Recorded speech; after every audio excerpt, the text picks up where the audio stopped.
Hello all and welcome to this webinar. Today's webinar is called Energy Management and it's brought to you by the BPF and Plastics Consultancy Network as part of the Product Lifecycle series. Your host is Dr. Robin Kent, founder of Tangram Technologies and leader of the PCN. Before I hand over to Robin, just a quick reminder that you can pose your questions to us by submitting them into the questions box on the GoToWebinar control panel. This webinar describes the basics of energy management and introduces 35 proven techniques and technologies in reducing energy use and cost. So without further ado, over to you, Robin. Thank you, Miami, and welcome and good afternoon, everybody. I always get confused at 12 o'clock whether to say good morning or good afternoon. We're going to have to rattle along because we've got about 30 minutes and we've got a lot to get through. And I'm just flashed up some new words that you've all heard: global warming, although I think we've changed that to climate change, greenhouse effect, carbon management, carbon footprint, sustainability, all these nice new words. And whenever we use these words, we get that nice warm feeling. But there's the old word, and it's the most important. It's called money. I always like to begin this by saying I'm not a tree hugger. My friend and colleague Jonathan Churchman Davies introduced me to that phrase. I'm in this for the money, and the new words are important, but without the money, none of us would be here. So what have we done? This is Tangram Technology. In the past 20 years odd, we've saved plastics companies about 800 million kilowatt hours. That's saved about 400,000 tons of CO2e. That's approximately equivalent to about 40,000 families' use. And we've saved them over about $80,000. I always work in dollars and pounds because I tend to work around the world. So which number impresses you most?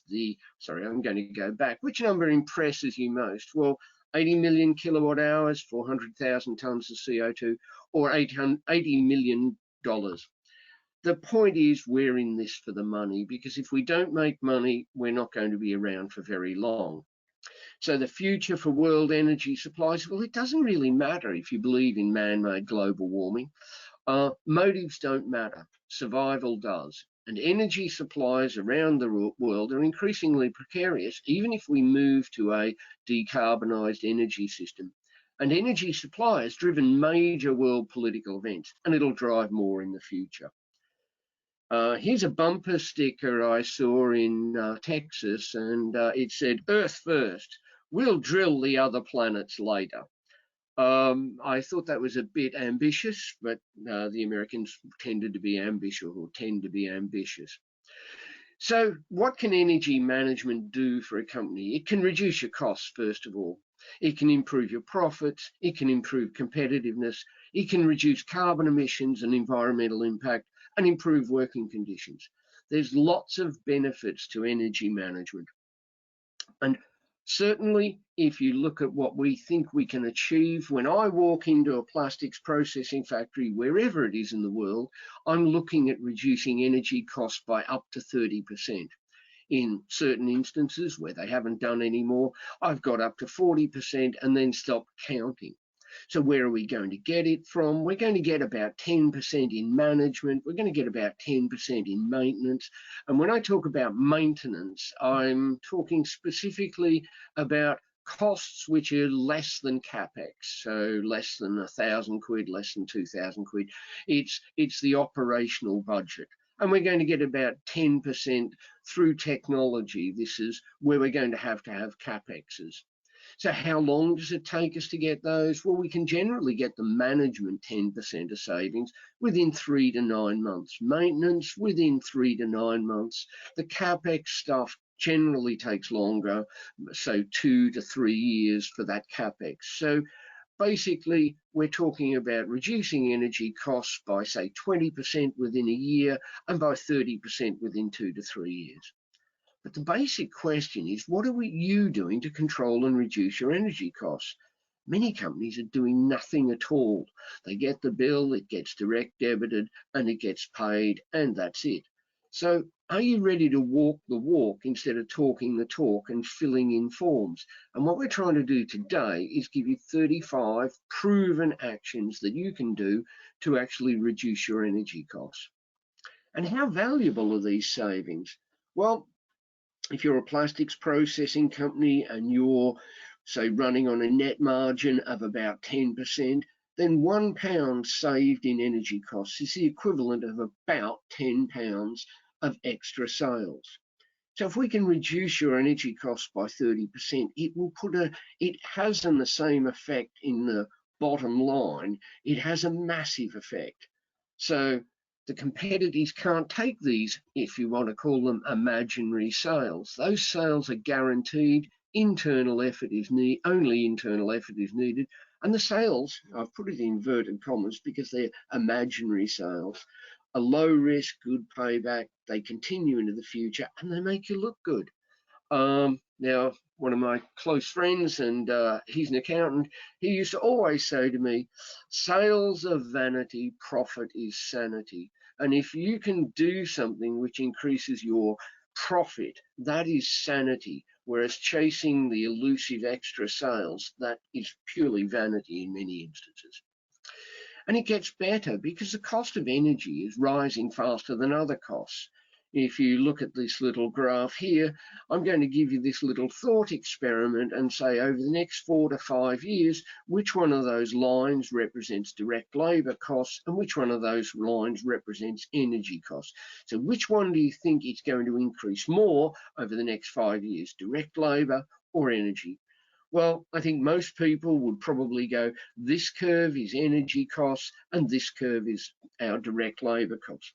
In actual fact, our direct labour costs in many Western countries have slightly decreased over the last 10 years. So energy for many companies is now the second or third largest variable cost. It depends where you are in the world. In the UK, most of the Western world, the basic breakdown of costs will mean that energy will be the third largest. But if you're working in, say, Asia, where labour costs are quite low, energy is actually the second largest variable cost. And you notice I've actually put variable because we've got to start thinking about energy as a variable cost. So why should you be doing it? Well, other countries and companies are already ahead of you. I've actually got a graph, which we won't show today, which shows that the most energy efficient factory I've ever been in is in Malaysia. And that is because in Malaysia, energy is their second largest variable cost after raw material. And these guys in Malaysia are really focused on energy costs. So where are your costs and where are your efforts? Well, if you're a typical plastics processing factory, your costs will break down roughly something like this. Direct materials represent about 55%, overheads about 25%, and direct labour, I've put 20%, but it actually depends upon where you break it out, who you class as direct labour. But basically, direct labour is everybody who works on the shop floor apart from the sort of managing shift managers or something like that. And where do we actually spend our money or our time trying to save money? Well, around the Western world, we spend about 15% of our time worrying about direct materials, not a lot. We spend about 10% of our time worrying about overheads, and we spend about 75% of our time worrying about direct labour. And if you think about it in your factory, think about all the controls you've got to control direct labour. That's timesheets, time clocks, wages clerks, all that sort of thing, shift managers, shift foremen, team leaders, all to control direct labour, and it's only 20% of our costs at the top whack. And energy, which is at least 6 to 9% of your costs, we actually spend virtually no time at all considering it. So the simple questions are, do the time and resources allocated to controlling energy costs reflect the relative spend? In most companies, they don't at all. In some companies, they spend no time or resources controlling energy use. And who's responsible for energy use? Well, frankly, in many companies I go to, nobody is. It's somebody else's problem, and it's either the purchasing or the production manager. Rarely is there a person directly responsible for energy use. what I'd say to you is what is urgent is rarely important, and what is important is rarely urgent. And I can assure you that if something is important and it's urgent, it's too late. So there are two approaches to this. You can reduce the cost of energy by reducing the dollars, pounds per kilowatt hour. That's a purchasing approach. You'll reduce it, you'll beat your suppliers over the head, you'll get a reduction, next year it'll come back. Or you can reduce the amount of energy used through energy management to reduce the kilowatt hours per kilogram, a permanent fix. So what I suggest is that we sack the kilowatt hours and the kilograms and keep the people. Here's a fundamental disconnect. Nobody needs approval to spend kilowatt hours. Everybody needs approval to save kilowatt hours. What that means is I could come into your factory, switch on every machine, every heater, every light, and nobody would say anything. The moment I want to spend £100 for a VSD or something to improve the energy efficiency, I've got to go through CapExes and everybody gets a comment on it. The system doesn't work because it doesn't reward energy saving. Everybody sees it as energy work, and it's not. Energy was always part of the responsibilities. It was just less important. Fundamentally, this graph is absolutely important. This is not about lighting. I go into most companies and I say, what have you done to reduce your energy bill? And they proceed to tell me about how they retrofitted LED lighting. And I love that. I think LED lighting, I have no problems with that. It can be a profitable project. But if I want to save 30% of the energy used at a plastics processing site and lighting represents about 5%, is that the place I'm going to start? Well, no, I'm going to start at places like the polymer processing. I'm going to look at the compressors, the chillers, the water pumps. We need to put our efforts where the real costs are. So what are we going to talk about? We're going to talk about 35 proven technologies and techniques. I'm going to really rattle through these. I believe most of this stuff is available. The BPF has some excellent resources, and you just need to start thinking about it. But let's look at some of the proven technologies and techniques. One, get it on the agenda. I don't know how many of you are board members. I've sat through dozens and dozens of board meetings, and energy was never on the agenda. If it's on the agenda, it starts to be managed, it starts to be measured. You need to get the whole company involved by setting a policy, making someone responsible, showing the results, rewarding the results, using the experience of your workforce. That's actually really vital. Your workforce know more about your processes than you ever will. And you need to train the workforce to use their knowledge, to apply their knowledge. You need to read the bills and the contracts. You need to read the bill and check it against the meters. If you don't know how to read the bill, then actually get the guys who are sending you bill to come in and explain it to you. You need to look at consumption and use the trends. You need to look at things like reactive power charges and implement power factor correction. If you haven't got it, you probably need it. You need to look for unexplained charges. Sometimes the bill is quite simple, sometimes it's quite long, and you always need to check it. You need to look at your available capacity and your maximum demand. These are on your bill. If you don't know what available capacity is, and if you don't know what maximum demand are, then find out. These are things which can cost up to 15, 20% of your energy bill, and most companies don't look at them. These are constants, they're on the bill, read them, understand what available capacity and maximum demand are. You need to develop a site energy map. You need to start thinking, how and where do we use energy? If you were surprised by the fact that lights represent only 5% of your energy bill, you need to actually get in there and figure out where you're spending the money. You need to get out, you need to count the motors, count the heaters, count the lights. This is actually what I call boots on the ground, and I love it because you get to go around the factory, count the motors, counting the heaters, counting the lights, and developing this map so you can start to figure out where is it we're spending money. And once you understand where you're spending money, you can actually start to think about doing something to reduce the spend. And you need to get the use numbers. What you can see here is a very old energy spreadsheet, but basically it lists every item in the factory that uses electricity. It lists the demand, that's why we're counting the motors. It lists what the duty is, the load, how many hours, and we add it all up. This is our sort of sources and sinks. We know where the energy is coming from because we've read our bill, and now we want to find out where it's going to. And it's fairly typical of an injection molding site that the site uses, that's offices, lighting, air conditioning, will be about 6 or 7%. Services, which is compressed air, cooling water, chilled water, they'll be about 25%. And the process, that's the actual injection molding machines, will probably use somewhere in the region of 60, 65%. And you need to understand this because you need to understand what are we going to do to reduce these costs? Where do we need to look? And that number, that energy spreadsheet, it's very quick, it's very easy. And if you use the example that's on the sheet, you can do that very quickly. You need to measure and record.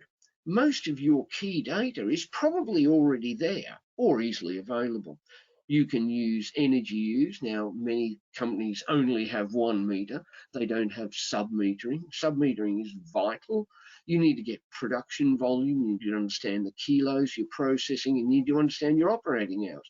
And most of those is probably already there. And you need to record this vital data.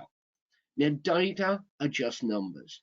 I go into companies and they're awash with data.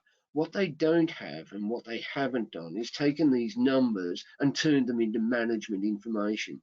Information is what allows management response. So data is not the same thing as information.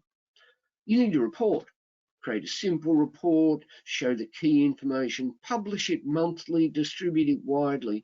If you're worried about talking in terms of what are we doing in energy management, we're saving this money, don't report in terms of pounds or kilowatt hours, report in carbon dioxide terms. Report in London buses of carbon dioxide, swimming pools of carbon dioxide.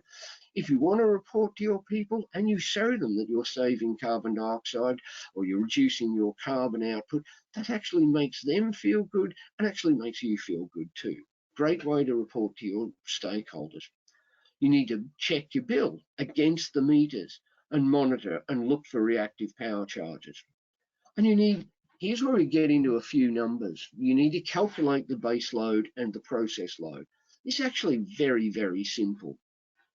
What you do is for 12 months, you go back and you get your production volume from your management system, you get your electricity use from your kilowatt hours, and you plot them on Excel using a scatter chart just like this. And that's a fairly typical process fingerprint. These are the months. This is a month where we processed 400,000 kilos and used about 800,000 kilowatt hours. And then you run what's known as a linear line of best fit through there, and you'll get an equation like this. And what this tells us is that this factory's got a base load there of about 86,000 kilowatt hours. What's the base load? It's the lights, it's the compressed air, it's the energy use which is not related to production volume. And then you've got a process load, which is the number of kilowatt hours we use to produce each kilogram of material. And that's this number here. So that's actually the slope of this line. So there's our process fingerprint for this factory. We've got an R squared value of 0.91, which says it's a very consistent factory. Doing this simple numbers, or getting these simple numbers, can start to give you a whole load of information about what your factory is doing. So for that factory, their base load is 86,000 kilowatt hours a month. That means it costs them about £8,600 per month just to open the doors. Doesn't matter how many kilowatt hours, how many kilograms they process, they're going to spend £8,500 per month just opening the doors. And for this factory, their process load is about 1.66, which means it costs them about 16 to 17 pence to process every kilogram of material. These are numbers which start to tell you how efficient you are. For an injection molding factory, the process load should be about 0.9 to 1.5. So this factory's probably using too much electricity for processing. That starts to tell you where you should be looking. This means you can also start to look at predicting what you've used. This, excuse me, this line here, this process characteristic line, tells us how much we expect to process. So if we process 400,000 kilograms, we would expect to use 751,000 kilowatt hours, and we would expect to spend about 134. I think that number's wrong. Sorry, my spreadsheet hasn't updated. But what we can start to do is we can start to talk about monitoring and targeting. We can start to say to the production manager, if you've processed 300,000 kilograms, you should use 585,000 kilowatt hours, and it should cost you this much. I'm damn sure the spreadsheet's incorrect there. Right, and you can use this PCL, performance characteristic line, to predict use from the sales volume. So you can take your forecast production volume from the sales forecast. That translates immediately into a forecast energy use and a forecast energy cost. So you're linking your energy cost directly to the sales forecast.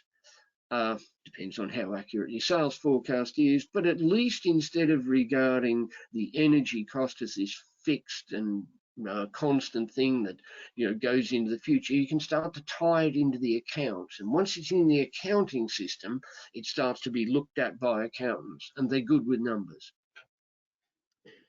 This is a warning. This is about many companies. They start to look at the new guys, they start to go, oh, well, I've been monitoring my kilowatt hours per kilogram, and governments ask you to do this too. So this is actually an injection molding factory, and this is the kilowatt hours per kilogram, and this is the production volume. And I'm going to give you a couple of seconds to look at those and think, well, what's similar about this kilowatt hour and the production volume? We haven't got a lot of time, so I'll just tell you, they're actually a mirror image. And what it shows is that as production volume goes up, kilowatt hours per kilogram goes down. As production volume goes down, kilowatt hours per kilogram goes up. And that's actually totally predictable. I'm not going to go into this diagram too much, but it's basically, I was going to say arithmetic. It's arithmetic or mathematics. And if you're using kilowatt hours per kilogram as a monthly performance metric, you're getting the wrong information, because it doesn't reflect what you're doing in terms of energy efficiency. It only reflects what you're doing in terms of production volume.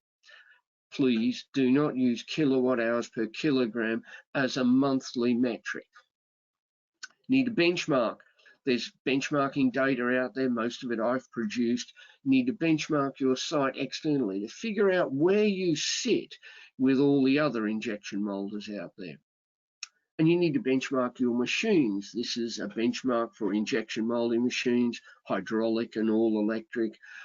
We've got similar data for extruders, rotational molders, thermoforming machines, but you need to start thinking, is this hydraulic machine operating efficiently? You may have the best all electric machine in the world, but if you're not running it properly, it's going to still be inefficient. So you need to start to think about benchmarking your machines externally. Get the right machines. You need to get energy efficient machines. I'm running out of time, so I'm going to speed up a little bit if that's possible. We need to look at energy efficient machines. We're going to skip this slide. Motors will represent about 60 to 70% of the energy use in a plastics processing factory. And there's a program we've developed which is minimize the demand and then optimize the supply. So you don't want to optimize, and this works for all services. First one, turn it off, reduce load, reduce transmission losses. Then you can start thinking about optimizing the supply by improving the motor efficiency and slowing the motor down. We're only going to talk about two of these today, one of which is turning it off, and one of which is turning it off. And the best way to improve your motor efficiency is to turn it off. Just as a pure experiment, I want you to leave, after you finish this, I want you to walk down onto your factory floor and walk to a machine that is not operating, that's not producing anything, and then look at all the ancillary equipment, the conveyors, the regrinders, all of that stuff, and find out which of that stuff is actually operating, but there's nothing going through it. The best way to save money is to turn it off when you're finished with it.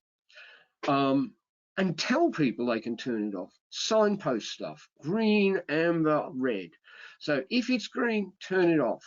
If it's amber, ask your supervisor. If it's red, don't turn it off. Put these on machines, conveyors, so that people know what they're empowered to do. Motors, slowing it down. Well, there is this magical thing called a variable speed drive. And basically AC drives are fixed speed, and slowing it down with a VSD can save money. So what you can do is decrease the speed of an AC motor by 20%, and through the magic of a thing called the cube law, you can save 49% of the energy. So where can you use VSDs? You can use VSDs in compressors, cooling tower fans, chilled water pumps, cooling water pumps, exhaust fans, anything which has got an AC motor running a pump or fan is suitable for a VSD, and you can save immense amounts of money. If you go and you find you're running a fixed speed compressor, fixed speed cooling tower fans, any of those which are running fixed speed, they are ripe for VSDs. VSDs in the UK generally, depending on the process conditions, have a payback of 9 to 12 months. That means they're not CapEx, they're OpEx. Insulate, insulate, insulate. Insulate hot surfaces to prevent heat losses, insulate cold surfaces to prevent heat gains. Here's the thing, we've got this wonderful sensor called our body. If it's hot to touch, it probably needs insulation. If it's cold to the touch, it probably needs insulation. Little health and safety note, if you want to try this, please be very careful. Approach hot surfaces with great care, otherwise bad things happen. So if it's hot, it needs insulation. If it's cold, it needs insulation. What sort of things are we talking about? Injection molding machines, barrel insulation. Barrel insulation is a no-brainer. I have, in my long history, run across one case where barrel insulation wasn't very good, and that was where they were running a fairly exotic engineering polymer. For 99.999% of the injection moldings I've seen, barrel insulation is a no-brainer. Look at insulating mold tooling from the machine, mold tooling from the atmosphere. If you're running mold temperature controllers, look at insulating those. Be careful where you insulate. You want to make sure you insulate the right thing. If you're running extruders, you ought to be thinking about insulating hot surfaces around dies. I'll go back for a second. If you're running extruders, upstream, that's towards the feed section of the screw tips, we do not generally recommend insulation because shear heating should be doing the job. But downstream of the extruder tips, almost all the heating is provided by heater bands, and that's where you should be thinking about insulation, similar to that used on this injection molding machine. Insulate cold surfaces. This is chilled water piping, and you can probably see Whenever I ask people what is that, the normal response is it's condensation. Well, I see money, because that's chilled water, which is the heat is going out. We call that parasitic heat gain. It means the chiller is operating harder than it needs to try and cope or compensate for that parasitic heat gain. Insulate cold surfaces, compressed air management. Oh, we're at 12:30 Miami. I'm going to continue. We're going to have to accelerate even more. Most of the cost of a compressor is in the energy it uses, and you need this compressed air management program. If you walk into your factory and you can hear the noise, that's money. If you can hear it, it's costing you about £400, minimum of £400 a year. So across the UK, about 40% of the compressed air generated is lost in leaks, and you can test it using an ultrasonic tester similar to the one seen here. And you need to reduce your compressed air to look for poor use. If you're using compressed air in bowl feeders for product movement, product ejection, cooling, for goodness sakes, do not use compressed air for cooling. It is huge cost. And air guns. You need to look at your compressed air use and figure out where you're using it and do you need to really use it. I'm going to skip on and try to get to chilled water. Most of the cost of a chiller is in the energy, and we've got this chilled water plan which says reduce heat gains, increase temperatures. Reducing heat gains is insulation. Increasing temperatures is actually getting the temperatures right for the process.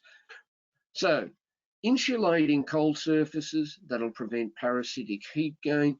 Increasing temperatures, a simple 1 degree C increase in the set point will generally decrease the cost of operating a chiller by around 3%. So if you've got your chillers set on, say, 8 degrees C, and you can get them up to 15 degrees C, you're probably going to save about 20–25% of the cost of operating that chiller. These are really big numbers. And you don't rush at it. Don't go 8 degrees C to 15 degrees C. I always recommend increase it by, say, 0.1 of a degree C, wait for a couple of weeks, see if you've got any problems, and just do it gradually so that you get up to the maximum temperature. If you're not using air blast chillers in the UK, virtually whatever your process, if you're not using air blast to take advantage of the cold external air, for instance, outside my office at the moment, it's about 6 degrees C, and these air blast chillers enable us to capture that free cooling and decrease the use of our chiller. If you've got chillers and you're not using air blast coolers, actually go and find somebody who knows about air blast coolers. VSDs for chilled water pumps, VSDs for chilled cooling water pumps. Get the motors right, fit VSD controllers based on temperature or pressure, depends on which. The rules for pressure are slightly different, or the savings for pressure are slightly less as a result of the rules, but certainly get VSDs fitted. I'm going to skip startup and shut down, and we're going to go on to the second last one, which is staff training. And staff training can have some remarkable benefits. This is a factory in the UK where a colleague of mine, he went and he trained everybody. He gave them a free training program. Took him about 40 minutes. The training program took him about 4 weeks to roll it out across the factory, but he trained the staff. And you can see this is where they were performing on the performance characteristic line. And these 2 months are the months of November and December, which are the 2 months after he completed the training program. What this means is they reduced their energy costs by about 20% simply through staff training. What are we going to do next? You're going to start auditing. You're going to walk out, going to use some of the hints and tips I've given you right now. You're going to start auditing, walk out there, find the hidden energy use, look for energy use that is not productive, issue non-conformance reports and police them.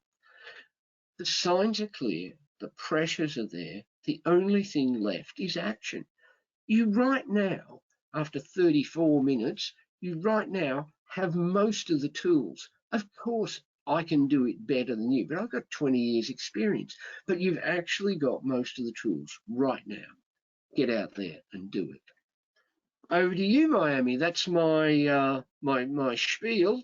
So do we have any questions?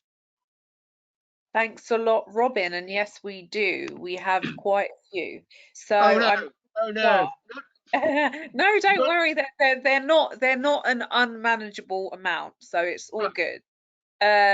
What would be a better monthly metric other than kilowatt hour / kg? right. Well, I mean, just to make it clear, before this, Miami said to me, "Do you want to seed a couple of questions?" And I didn't because I virtually knew this one would come up. Miami, can I go back? I can run my slides back, can't I? Yeah, of course you can. Go for it. Right. Let's if everybody gets used to this. Um. Oh, Actually, we're going back to where we were here. Sorry, I've lost control of PowerPoint, everybody, but we will get there.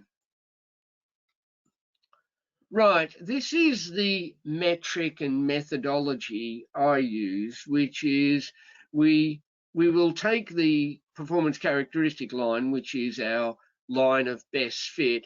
And if you can see on this chart, the blue dots, those are the blue dots which we use to create the performance characteristic line. So we based that on the 2007 data. I know this is very old data and I do apologize for that, but it's so good because the guy who did the training sent me all the data. So what we do is this performance characteristic line is based on our 2007 internal performance. There's no externality in this. This is just based on what this factory did in 2007. And then we've plotted the 2008 data on it in the big green squares. So we can see in this month we were above the red line, which means we're above target. We were above target, a little bit below. And then we plot the deviation, which is the difference between what we expect, which is the line, and what we achieve. So, and we plot that by month. So you can say above target, below, below, a little bit above, way above target, below, above, above, a little bit below, a lot, but these two data points are these two data points.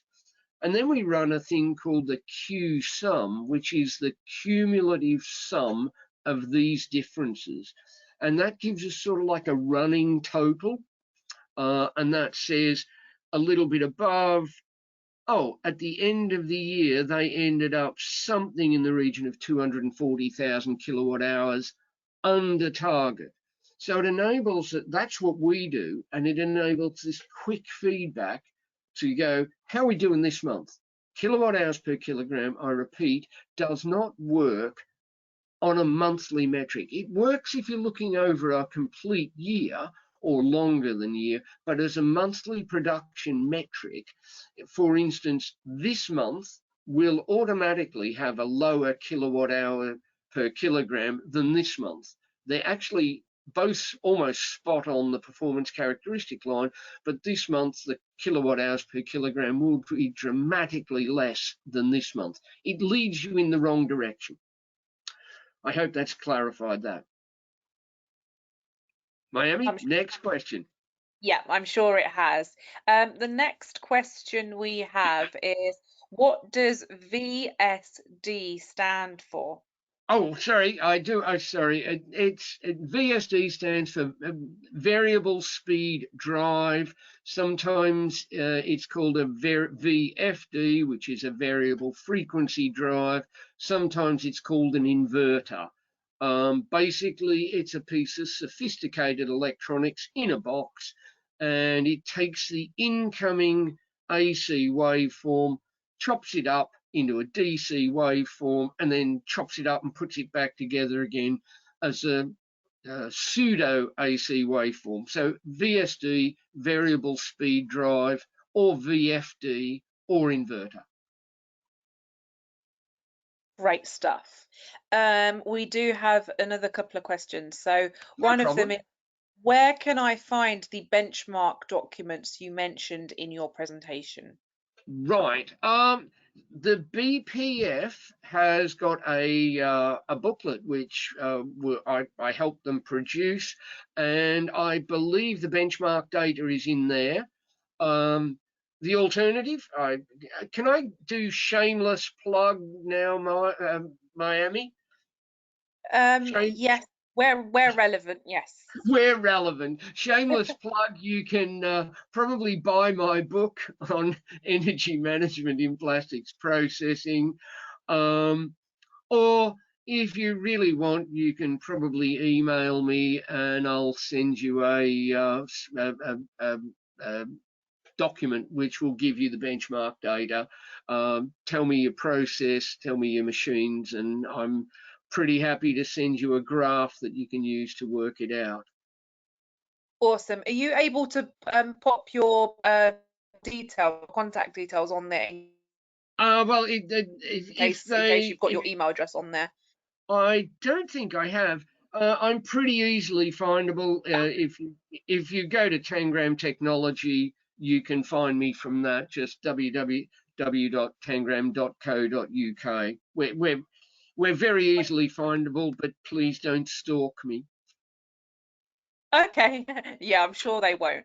Thank you. So is this presentation going to be sent out? Yes, it will be, and there will be a video along with it as well, because this is all being recorded, so that will be sent to you if you want to use it in-house.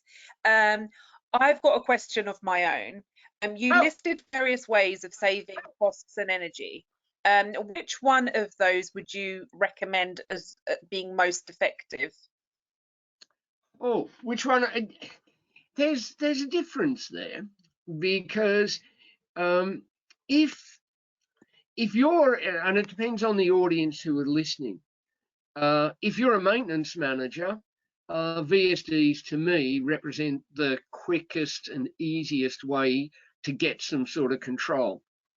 If you're a manager, actually getting it on the board agenda and getting the board or the management committee or whatever you want to call it, getting them to recognize that energy costs are variable and controllable. And once you've got that management mindset that energy is variable and controllable and it's on the agenda, it drives action down through the organization. So it depends upon the audience, and I have no idea how many of where our attendees come from. So I can't really. Does that make sense, Miami?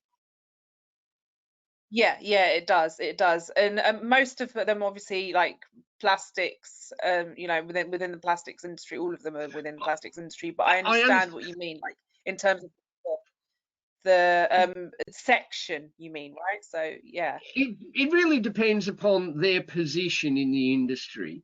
If you're Yeah. management, then the first thing to do is get it on the management agenda. Although having said that, and it doesn't matter whether you're management or whether you're on the maintenance side, getting the staff involved by rolling out staff training is just so important at all levels. Over to you. Awesome.